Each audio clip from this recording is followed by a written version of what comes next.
လက်ခံညာတွေ့ကြမယ်လေ ရှင်ကကျမအတွက်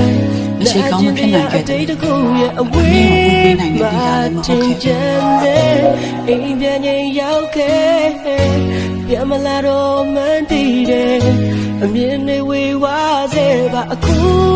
ငါမျောနေတယ်နောက်ဆုံးတော့ချိန်ခေတ်ကနာငါစီရင်ပြန်လာပြီပါငါအသက်မတော်တဲ့ခံရရှိမဲ့နေရအိမ်ကြီးတို့အရေးနဲ့စူးစမ်းပေးနေပါပါကိုယ်ရတော့မဟုတ်ဘူးရှင်ပါ အလုံးထိအောင်ချစ်တာလား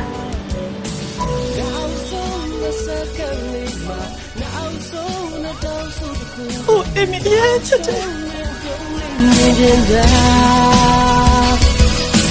နောက်ဆုံးရောတဲ့ကိုစားနောက်ဆုံးအတားရဲ့စီယာနောက်ဆုံး